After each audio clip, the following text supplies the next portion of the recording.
अस्सलाम वालेकुम लिसनर्स। उम्मीद करता हूँ दुनिया में आप जहाँ भी मौजूद होंगे खैरियत से होंगे और दिसंबर की इन सर्दियों को एंजॉय कर रहे होंगे। मैं काफ़ी दिनों से आपके साथ मौजूद नहीं हूँ। बहुत सारे मसले हैं, मुश्किलात हैं, परेशानियाँ हैं। बस आप दुआ करें कि अल्लाह ताला मुझे, मेरी फैमिली को, मेरे तमाम सब्सक्राइबर्स को सेहत दे, ज़िंदगी दे और हम सब की जो भी मुश्किलात हैं उनको ख़त्म फरमाए। शदीद सर्दी हो रही है और आजकल आपको पता है कि दिसंबर चल रहा है, तो लोग चाहते हैं कि इस तरह की जो खौफनाक कहानियाँ हैं या दिलचस्प कहानियाँ हैं वो आपके साथ शेयर की जाएं। आप यकीन करें कि मेरी यही कोशिश होती है कि मैं रोज़ाना कोई ना कोई नई स्टोरी आपके सामने पेश करूं, लेकिन यकीनन कोई ना कोई ऐसा मसला, कोई ना कोई ऐसी प्रॉब्लम हो जाया करती है कि मैं अक्सर एब्सेंट हो जाता हूं। अभी भी मैं जब रिकॉर्डिंग कर रहा हूँ तो मेरी तबीयत ख़राब है, गले में बहुत दर्द है, लेकिन मैं रिकॉर्ड कर रहा हूँ क्योंकि मुझे खुद भी रिकॉर्डिंग करने का या कहानियाँ सुनाने का शौक़ है। खैर, आज की ये जो कहानी है ये एक ऐसी ही शदीद सर्द रात की कहानी है और जैसे कि अभी तकरीबन पौने 4 बजे का टाइम है और कुछ देर बाद फजर की अजान हो जाएगी, तो वैसे ही एक रात का किस्सा है और ये किस्सा हमारी एक सब्सक्राइबर है मिस सबा, उन्होंने हमारे साथ शेयर किया है। ये कहानी उस दौर की कहानी है जब ये 2001-2002 में गुलशन मेमार के अंदर शिफ्ट हुई थी और इनका जो घर था, इनका जो बंगला था, वो एक ऐसी जगह पे मौजूद था जो कि एक सोसाइटी थी। लेकिन अजीब बात ये थी कि ये जो सोसाइटी थी यहाँ पे मुकम्मल तौर पे आबादी या आबादकारी नहीं हुई थी। कुछ प्लॉट्स इस तरह के थे कि जहाँ पे कंस्ट्रक्शन को कर दिया गया था, जबकि जो ज़्यादातर हिस्सा था वो खाली था और खाली हिस्से के बाद बाउंड्री वॉल मौजूद हुआ करती थी। इस सोसाइटी का जो मेन एंट्रेंस था, यानी जो भी इन और आउट था, दोनों जगह की अगर आप बात करें तो वहाँ पे गार्ड्स मौजूद हुआ करते थे, जबकि जो बीच में सराउंडेड दीवारें वगैरह मौजूद थीं वो इतनी ऊंची थी कि वहाँ पे आसानी से कूद के अंदर नहीं आया जा सकता था। मुझे शुरू से ही मूवीज़ देखने का शौक़ था और अक्सर ऐसा होता कि मैं ऊपर यानी फर्स्ट फ्लोर पे जो कमरा मौजूद था वहाँ पे चले जाती और उस वक्त मेरे पास नया नया कंप्यूटर आया था, तो कंप्यूटर पे मैं मूवीज़ लगा के देखना शुरू कर देती। कभी रात के 1 बजे, कभी 2 बजे और कभी कभी रात के 3 बजे तक मुसलसल मैं मूवीज़ देखा करती थी। ये भी एक ऐसी ही रात थी और मुझे अच्छी तरह याद है कि मैं एक मूवी देख रही थी। मेरे घर वाले नीचे यानी ग्राउंड फ्लोर पे सो चुके थे। पूरी गली में, एतराफ़ में, इवन के सोसाइटी में, या आप कह सकते हैं कि पूरे के पूरे गुलशन मेमार में सन्नाटा छाया हुआ था। और अगर आप गुलशन मेमार की आज की भी बात करें तो निस्बतन कराची का जो बाकी हिस्सा है वहाँ से यहाँ पे ज़्यादा सर्दी हुआ करती है। अब ये जो बात है, ज़ाहिर सी बात है, जो गुलशन मेमार या अतराफ़ के इलाकों में रहा करते हैं उनको पता होगा कि ये सच्ची बात है। ऐसा ही है कि गुलशन मेमार का जो इलाका है, जो एरिया है, वहाँ पे रात में शदीद सर्दी बढ़ जाया करती है। मुकम्मल तौर पे सन्नाटा था, मूवी ख़त्म होने वाली थी कि मुझे ऐसा लगा कि जो मेरा कमरा है उस कमरे की जो खिड़की है उसके सामने से कोई शैडो सा गुज़रता हुआ महसूस हुआ है। जैसे कि अगर कोई छत के ऊपर मौजूद हो और आप कमरे के अंदर हो और आपके कमरे में शीशे की खिड़की मौजूद हो और अगर सामने से कोई गुज़रे तो आपको उसके गुज़रने पे रिफ्लेक्शन की वजह से उसके आने या जाने का अंदाज़ा हुआ करता है। तो वैसे ही कुछ मुझे महसूस हुआ कि जैसे कोई सामने से गुज़रा है और जब मैंने खिड़की के ज़रिए बाहर की तरफ देखा तो वहाँ पे कोई भी मौजूद नहीं था। मैं वापस आई, आके बेड के ऊपर बैठी और ये जो फिल्म का आखिरी हिस्सा चल रहा था उसको दोबारा से देखना शुरू कर दिया। मेरा ख्याल है कि मुझे बेड के ऊपर बैठे हुए मुश्किल से 4 या 5 मिनट का वक्त मज़ीद गुजरा होगा। मुझे अब ऐसा महसूस होने लगा कि जैसे मेरा बेड आहिस्ता आहिस्ता करके हिलना शुरू हुआ है। जैसे कि जब आप बेड के ऊपर या ख़ास तौर पे गद्दे के ऊपर बैठते हैं और कोई और आके बैठे तो हल्की सी मूवमेंट सी महसूस होती है। कुछ वैसे ही मूवमेंट थी। ऐसा लगा जैसे किसी ने मेरे बेड के ऊपर हाथ रखा है या फिर अपना वज़न दिया है। मुझे बाकायदा एक तरफ से बेड दबता हुआ महसूस हुआ और जब मैंने उस तरफ देखा तो वो हल्का सा दबा हुआ दिखाई दे रहा था। अब रात के इस पहर का टाइम हो और एकदम से आपके सामने कुछ इस तरह का एहसास हो और आप वहाँ पे देखें तो वाकई में बेड का हिस्सा दबा हुआ हो, तो मुझे यकीन है कि आप में से कोई भी ऐसा नहीं है कि जिसको डर ना लगे। मैं एकदम से खड़ी हुई और खड़े होने के बाद मैंने पीछे हटना शुरू किया।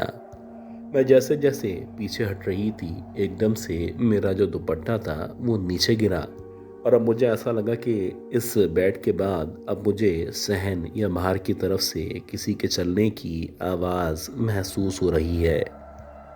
ऐसा लग रहा था जैसे कमरे के बाहर कोई मौजूद है और आहिस्ता आहिस्ता वहाँ से यानी एक तरफ से चलता हुआ दूसरी तरफ बढ़ता चला जा रहा है।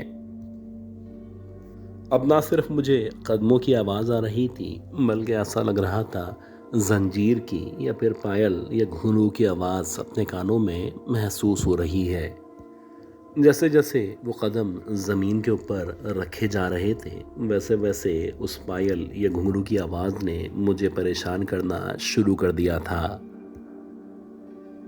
एक अजीब कैफियत थी, हालांकि शदीद सर्दी हो रही थी लेकिन देखते ही देखते मेरे पसीने छूटना शुरू हो चुके थे। इसी दौरानिए में जब मैं खिड़की से बाहर की तरफ देख रही थी तो मुझे ऐसा लगा जैसे बाहर की तरफ यानी उस बाहर वाले हिस्से में कोई औरत है जिसने सफ़ेद कलर की साड़ी पहन रखी है और वो एक तरफ से दूसरी तरफ और फिर दूसरी तरफ से इस तरफ आती और जाती जा रही है।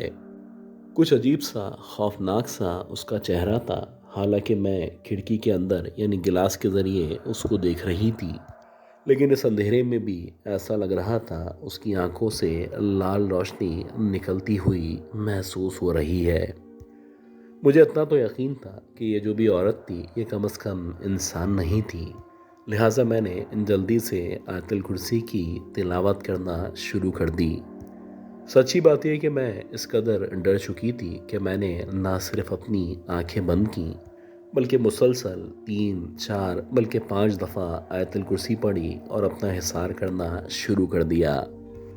आहिस्ता आहिस्ता करके ये जो पायल और घुंघरू की आवाज़ थी ऐसा लग रहा था ये कम होना शुरू हो चुकी है और जो भी बाहर मौजूद था अब उसका और मेरा फासला बढ़ना शुरू हो चुका है।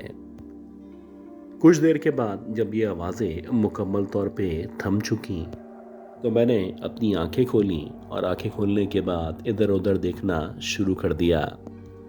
अल्लाह का शुक्र है कि अब की बार जब मैंने आंखें खोली और इधर उधर देखा तो सामने ना ही कोई औरत मौजूद थी बल्कि देखते ही देखते ये जो मामला था ये नॉर्मल होता हुआ दिखाई दे रहा था। अब मैंने बाहर की जो लाइट्स वगैरह थी वो भी ऑन की और तकरीबन 15-20 मिनट तक मज़ीद कमरे के अंदर आयतुल कुर्सी या कुरानी आयत की तिलावत करती रही। कुछ देर बाद जब मेरा हौसला मुकम्मल तौर पे बहाल हुआ तो मैं सीढ़ियों के रास्ते सीधी नीचे अपने अम्मी अब्बू के पास आके लेट चुकी थी। बात यह कि जो रात थी ये तो जैसे तैसे गुजर चुकी थी लेकिन इस रात के बाद मुझे मेरा ख्याल है कि 7 या 8 दिन तक शदीद बुखार रहा और सच्ची बात यह है कि इसके बाद से मैंने अकेले छत की तरफ जाने से या फिर उस वाले कमरे में जाके मूवीज़ वगैरह देखने से तौबा कर ली थी।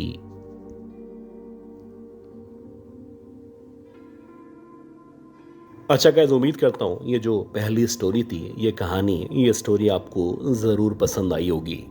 अब हम चलते हैं आज की दूसरी बहुत ही खौफनाक कहानी की तरफ और मैं उम्मीद करता हूँ कि आपने अब तक इस वीडियो को लाइक ज़रूर कर दिया होगा। मेरा नाम दिलीप है और ये जो कहानी है 1996 की कहानी है। मुझे अच्छी तरह याद है कि उस दौर में मैं कराची पाकिस्तान चौक के पास रहा करता था और काफ़ी अरसे से बेरोज़गार था। ऐसा नहीं था कि मेरे पास तालीम की कमी थी, मैंने उस दौर में भी इंटरमीडिएट कर रखा था और मेरी कोशिश थी कि किसी सरकारी इदारे में, ख़ास तौर पे ये जो पुलिस का महकमा है वहाँ पे मेरी जॉब लग सके। लेकिन कभी कभी आपकी कोशिश के बावजूद आपकी जितनी भी मेहनत है वो सारी की सारी रायगा जाती है और आपको वो नहीं मिला करता जो आप डिज़र्व किया करते हैं। कुछ ऐसा ही मेरे साथ हुआ कि लाख कोशिश के बावजूद जब मुझे नौकरी नहीं मिली तो बिलाखिर मुझे अपने जानने वालों से या इधर उधर से पैसे अरेंज करने पड़े, और अरेंज करने के बाद मैंने एक काली टैक्सी को परचेज़ कर लिया। मैंने सुन रखा था कि ये जो काली टैक्सी का काम है या ये जो टैक्सी ड्राइवर्स हैं उस दौर में भी 1500 रुपये रोज़ाना कमा लिया करते थे। ज़ाहिर सी बात है मैं बेरोज़गार था, परेशान था, और सबसे अजीब बात ये थी कि मेरे बचपन में ही मेरी कज़न से मंगनी तय कर दी गई थी। लेकिन अजीब बात ये थी कि जो मैं बड़ा हो रहा था या जैसे जैसे मेरी जॉब में रुकावटें आ रही थीं तो मेरे ससुराल वाले, इवन कि जो मेरी मंगेतर थी, वो भी मुझसे रूखी रूखी रहने लगी थी और आहिस्ता आहिस्ता करके मुझसे दूर होती चली जा रही थी। मुझे पता था क्योंकि मैं एक बेरोज़गार आदमी था और एक टैक्सी ड्राइवर था, तो आमतौर पे हमारे माशरे में इस तरह के टैक्सी ड्राइवर को या बेरोज़गार आदमी को इतनी ज़्यादा इज्जत नहीं मिला करती। ऐसा नहीं था कि मैं जानबूझ के बेरोज़गार था, लेकिन बस ऊपर वाले का निज़ाम है, उसके मुताबिक मुझे जॉब नहीं मिल रही थी। हर दूसरे दिन मेरे घर वाले न सिर्फ मुझे ताने देते, इवन कि अब तो मेरी मंगेतर ने भी मुझे ताने देना शुरू कर दिए थे। हर आने वाले दिन के साथ साथ मेरे गमों में, मेरी परेशानियों में इजाफा हो रहा था। हालांकि मैंने टैक्सी चलाना शुरू कर दी थी, लेकिन फिर भी हमारी सोसाइटी के अंदर ये जो टैक्सी ड्राइवर होता है, इसकी माशरे में किसी भी किस्म की कोई एक्सेप्टेंस नहीं होती। लोग कहते हैं कि बेकार आदमी है, गैर पढ़ा लिखा है, इतनी ज़्यादा मालूमात नहीं है, तजुर्बे की कमी है, यानी आसान अल्फाज में एक जाहिल आदमी है जो टैक्सी चलाया करता है। तो वैसे ही एक दिसंबर की रात थी, मेरा ख्याल है कि 29 दिसंबर थी, शदीद सर्दी हो रही थी। मेरा ख्याल है कि रात के तकरीबन 11 साढ़े 11 बजे का टाइम था, और जब मैं अपने घर पहुंचा तो मुझे एक अजीब सी खबर सुनने को मिली। मुझे पता चला कि मेरी कज़न यानी मेरी मंगेतर, उसके घर वाले हमारे घर आए थे, और कुछ बहस के बाद ये जो मंगनी है इसको ख़त्म कर दिया गया है। यानी आज के दिन मेरी मंगेतर ने भी मेरा साथ छोड़ दिया था। देखिए, एक बात यह है कि मंगनी टूटना मसला नहीं है। बात ये होती है कि जब आप किसी के साथ मंगनी कर लेते हैं तो आपकी एफिलिएशन उसके साथ बढ़ जाया करती है। लेकिन मेरे केस में जबकि मेरी एफिलिएशन बहुत ज़्यादा बढ़ चुकी थी और जिस वक्त मुझे अपनी मंगेतर की सबसे ज़्यादा ज़रूरत थी, उस मंगेतर ने मुझे उस वक्त ही छोड़ के रख दिया था। एक अजीब सा गम था, एक परेशानी थी जो मेरे ऊपर तारी हो चुकी थी, और जब मैंने यह खबर सुनी तो आप यकीन करें कि मेरी आंखों से आंसू निकलना शुरू हो चुके थे। खैर, मैंने अपने घर वालों को कहा कि मैं कुछ देर बाहर जाना चाहता हूँ, यानी कि मैं घर से बाहर निकल के 1-2 घंटे में वापस आ जाऊँगा। मैंने टैक्सी की चाबी उठाई, चाबी उठाने के बाद घर से बाहर निकला और मैंने दरवाज़ा खोल के टैक्सी को स्टार्ट किया। मुझे नहीं पता था कि मेरी मंजिल क्या है, बस इतना पता था कि आज मैं बहुत तकलीफ़ में हूँ और आज मुझे किसी की भी ज़रूरत नहीं है। आज मैं चाहता था कि मैं खुद अकेले बैठ के अपने आप को टाइम दूँ, अपने आप को समझाऊँ और अपने आप को कन्विंस करूँ कि जो कुछ मेरे साथ हो रहा है शायद इससे ज़्यादा बुरा मैं डिज़र्व किया करता हूँ। वैसे ही मैं अपने घर से बाहर निकला और शाहराह फैसल पे आ गया। वहाँ पे तकरीबन आधे पौन घंटे ऐसे ही चलता रहा, यानी कि मैं गाड़ी के अंदर बैठा हुआ था, मुझे नहीं पता था मुझे कहाँ जाना है, और घूमते घूमते बिला आखिर मैं डिफेंस से होता हुआ क्लिफ्टन में यानी दो दरिया के पास एंटर हो गया। ये जो दो दरिया वाला रोड था, अगर आप उस दौर में भी बात करें तो बहुत ज़्यादा वीरान और सुनसान रोड था। अब तो रात के तकरीबन 2 या 3 बजे का टाइम हो चुका था, तो दूर दूर तक ना ही कोई बंदा मौजूद था, ना कोई बंदे का नामो निशान नज़र आ रहा था।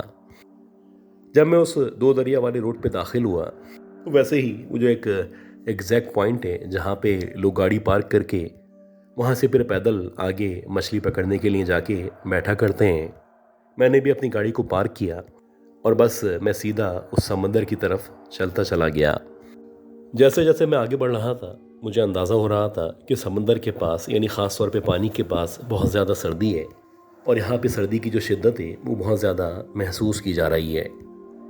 जाहिर सी बात है, मेरे इर्द गिर्द मेरे दिल में चारों तरफ गम ही गम मौजूद थे। तो ये जो समंदर की ताज़ा हवा थी, या जो भी आप कह सकते हैं कि लहरों का शोर था, ये मेरे दिमागी सुकून के लिए बहुत बेहतर था। और शायद अगर मैं आज रात यहाँ पे नहीं आता तो हो सकता है कि मैं खुदकुशी कर लेता। आहिस्ता आहिस्ता करके मैं एग्जैक्टली उस पॉइंट के पास आके बैठा जिस पॉइंट पे बैठ के लोग आमतौर पे मछलियाँ पकड़ा करते हैं। मेरी जो नज़रें थीं मुसलसल पानी के ऊपर थीं, मेरी आंखों से आंसू बह रहे थे, और आज मुझे लग रहा था इस दुनिया का अगर कोई सबसे बदनसीब आदमी है तो शायद वो मैं हूँ। कुछ गम इस तरह के होते हैं कि जिनको आप लाख कोशिश के बावजूद ना ही भुला पाते हैं, बल्कि उन गमों के असर से निकलना तकरीबन नामुमकिन हुआ करता है। ये जो गम था ये सरासर एक ऐसा ही गम था।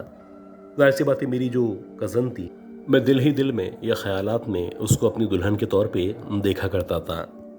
अब बाकी जो ज़िंदगी थी उसके बगैर या उसकी यादों में गुजारनी थी। खैर, मैं काफ़ी देर तक उस समंदर पे उस जगह बैठा रहा और मुसलसल मेरी आंखों से आंसू बहते चले गए। दूर दूर तक कोई भी मौजूद नहीं था और वैसे भी आमतौर पे सर्दियों के इन दिनों में इन रातों में दो दरिया पे लोग कम आया करते हैं। इन लहरों के शोर में मुझे एकदम से किसी के खांसने की सी आवाज़ सुनाई दी।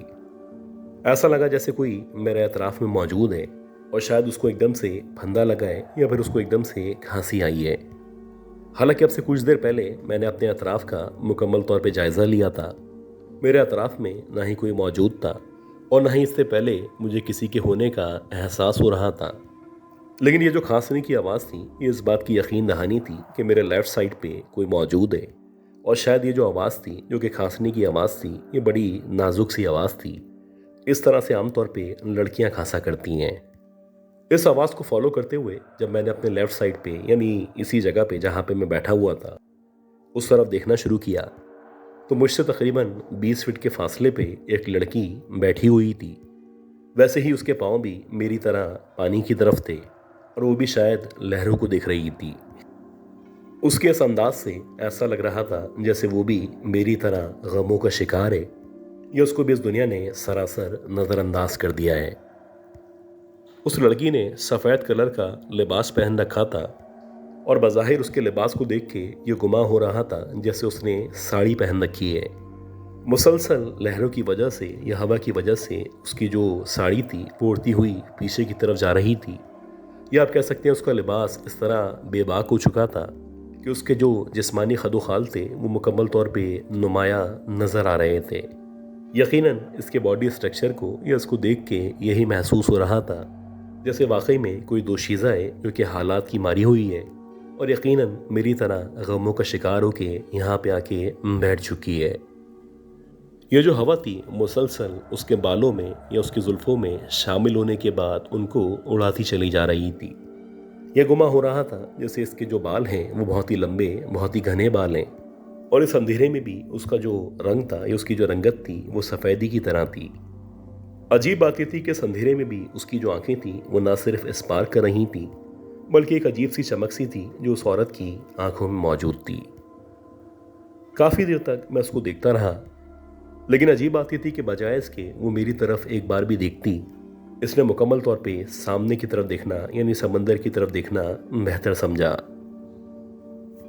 हर गुजरते हुए लम्हे के साथ साथ मुझे ये परेशानी लाहक थी कि अगर मैं अपने गम को दूर नहीं कर सकता तो मुझे चाहिए कि मैं खड़ा हूँ, खड़ा होने के बाद इस लड़की की तरफ बढ़ता चला जाऊँ और जाके इससे इसके गम के बारे में पूछना शुरू करूँ। हो सकता है कि मेरे हौसला देने से इसकी जो ज़िंदगी है वो तवील हो सके और जिस परेशानी में या जिस गम में ये यहाँ पे आके बैठी हुई है ये गम इस औरत से दूर हो सके। यही सोचने के बाद मैं एकदम से खड़ा हुआ और खड़े होने के बाद बिला आखिर मैंने इस लड़की की तरफ बढ़ना शुरू कर दिया। अजीब बात ये थी कि यूं ही मैंने इस लड़की की तरफ बढ़ना शुरू किया तो हर गुजरते हुए लम्हे या सेकंड के साथ साथ हवा की तेज़ी में इजाफा सा महसूस हो रहा था। ऐसा लग रहा था कि हम दोनों के दरमियान ये जो फासला है ये ना सिर्फ बढ़ता चला जा रहा है बल्कि जूं जूं मैं आगे बढ़ रहा हूँ एक अजीब सी धीमी सी संदल की सी खुशबू है जो मुसलसल मुझे महसूस हो रही है। ऐसा लग रहा था जैसे इस लड़की ने कुछ इस तरह की खुशबू या इत्र लगा रखा है जो कि सरासर संदल से मिलता जुलता महसूस हो रहा है। इसी गुमा में, इसी वजह से जब मैं मज़ीद आगे बढ़ता चला गया और बिलाखिर जब मैं उस लड़की के तकरीबन 2 या 3 फीट के करीब पहुंचा तो अब मुझे ऐसा लगा जैसे उसका जो चेहरा था जो कि दूर से बहुत ही स्पार्किंग, बहुत ही अट्रैक्टिव लग रहा था, अब उसका जो चेहरा है वो कुछ जले हुए ये अजीब से चेहरे में तब्दील हो चुका है। एक अजीब सी खौफनाक सी उसकी शक्ल थी और ऐसा लग रहा था जैसे ये जो औरत है ये वो औरत नहीं है जिस औरत या लड़की को अभी कुछ देर पहले मैंने देखा था और जिसको देखने के बाद बिलाखिर मैं बिना सोचे उसकी तरफ बढ़ता चला आया था। एक अजीब सी कैफियत थी जो मुझ पे तारी हो चुकी थी। मुझे यकीन नहीं आ रहा था क्या ये वही खूबसूरत दोशीज़ा है जो अब से कुछ देर पहले मुझे मेरे सामने बैठी हुई नज़र आ रही थी। अजीब बात ये थी कि जब मैं उसके बिल्कुल करीब पहुंचा तो अब मुझे ऐसा लग रहा था मुझे गोश्त के सड़ने की सी खुशबू या बदबू महसूस हो रही है। ऐसा लग रहा था जैसे गोश्त को जलाया जा रहा है या फिर काफ़ी अरसे से गोश्त को एक जगह फेंक दिया जाए तो उसके फेंकने के बाद जिस तरह की बदबू हमें एतराफ़ में महसूस हुआ करती है, हूबहू वैसी ही बदबू थी जो मुसलसल मुझे महसूस हो रही थी। इसी दौरानिए में इस औरत ने या इस लड़की ने आहिस्ता आहिस्ता करके मेरी तरफ देखना शुरू किया। जो ही इस लड़की ने मेरी तरफ देखना शुरू किया तो अब उसका जो चेहरा था वाकई में आधा चेहरा जला हुआ था, जबकि जो बाकी चेहरा था ऐसा महसूस हो रहा था जैसे उसके ऊपर बेतहाशा ज़ख्म मौजूद हैं।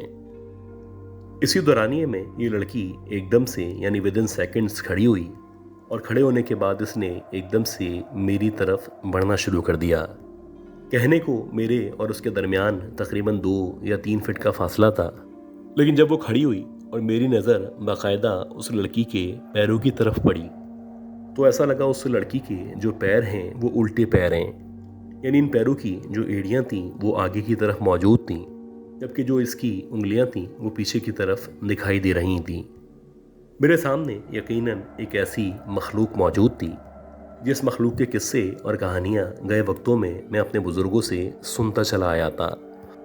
ऐसा नहीं था कि मुझे इमीडिएटली डर का सा एहसास हुआ था, बल्कि यकीनन मेरे एतमाद को एक बार फिर से ठेस पहुंची थी और एक बार फिर मेरे साथ धोखा हुआ था। इसके बाद ऊपर वाला जानता है कि मैं कैसे मुड़ा हूँ। मुड़ने के बाद मैंने नंगे पैर ही उस जगह से भागना शुरू किया है, और जब मैं नंगे पैर उस जगह से अपनी गाड़ी की तरफ भाग रहा था तो मुझे अच्छी तरह याद है कि मेरे जो पाँव थे वो खून आलूद हो चुके थे, क्योंकि जो लोग 2 दरिया पे आया और जाया करते हैं उनको अंदाज़ा होगा कि उस दौर में ये जो जगह थी बेसिकली कुछ अजीब अजीब से टीलों पे या आप कह सकते हैं कि पत्थरों के टुकड़ों पे मुश्तमिल थी। और अगर आप वहाँ से नंगे पैर भाग के एक तरफ यानी जहाँ पे गाड़ियाँ खड़ी होती थीं उस तरफ भागते हुए आएंगे तो यकीनन आपके पाँव ज़ख्मी हो जाएंगे। जैसे तैसे गिरता पड़ता जब मैं बिलाखिर अपनी गाड़ी के सामने पहुँचा तो बामुश्किल मैंने अपनी गाड़ी का या टैक्सी का दरवाज़ा खोला। जब मैंने अपनी गाड़ी या टैक्सी का दरवाज़ा खोला और दरवाज़ा खोलने के बाद मैं उसके अंदर एंटर हुआ तो मेरी हालत इस कदर बुरी हो चुकी थी कि मेरे हाथ और पैर कँपा रहे थे, और बड़ी कोशिश के बाद बिलाखिर मैं गाड़ी को स्टार्ट करने में कामयाब हुआ। जब गाड़ी स्टार्ट हुई तो उसके बाद मैंने कुछ भी नहीं देखा। मैं मुसलसल गाड़ी को तेज़ रफ्तारी के साथ भगा रहा था और ऐसा लग रहा था कि अगर मैं यहाँ से नहीं निकल पाया तो हो सकता है ये जो रात है ये मेरी ज़िंदगी की आखिरी रात हो। ऊपर वाले का करम है कि तकरीबन 1 या 1.5 किलोमीटर गाड़ी चलने के बाद बिलाखिर मुझे सामने से कुछ लड़के आते हुए दिखाई दिए। मेरा जो हाथ था मैंने अपनी जो टैक्सी थी उससे बाहर निकाला और हाथ हिला के उनको मदद के लिए पुकारना शुरू कर दिया। शुक्र है कि ये फ़ौरन से मेरे पास आए, और जब ये मेरे पास आए तो मैंने इनको जो भी मेरे साथ हुआ था सारा का सारा वाक़या विद इन सेकेंड्स बयान किया। वो बहुत ही अच्छे लड़के थे, अच्छे घराने के लड़के थे। वो आमतौर पे रात में इस एरिया में बाइक्स के ऊपर वैसे ही घूमा फिरा करते थे। उन्होंने मुझे ना सिर्फ पानी वगैरह पिलाया बल्कि मुझे हौसला दिया, और उनका ये कहना था या उनका ये अकीदा था कि ये जो एरिया है, ख़ास तौर पे अगर आप ये जो 2 दरिया वाला हिस्सा है इस हिस्से की बात करें तो इस हिस्से में अक्सर रात के औकात में इस तरह की एक औरत को बहुत सारे लोगों ने न सिर्फ अपनी आंखों से देखा है बल्कि यहाँ के यानी डिफेंस और क्लिफ्टन के जो लोग हैं उनका ये मानना है कि इस एरिया में अक्सर रात के औकात में एक चुड़ैल या पिछल बैरी को देखा जाता है। मेरा ख्याल है कि मैं 20 या 25 मिनट तक इन लड़कों के साथ खड़ा रहा। उसके बाद जब ज़रा मेरी हालत बेहतर हुई तो ये लड़के मुझे करीबी जो एक क्लिनिक मौजूद था वहाँ पे लेके चले गए। वहाँ जाने के बाद मेरे जो पाँव थे उनमें जो कांटे वगैरह चुभे हुए थे उनको निकाला गया, मेरी मरहम पट्टी की गई और मुझे तकरीबन फजर की नमाज के करीब करीब वापस रवाना कर दिया गया।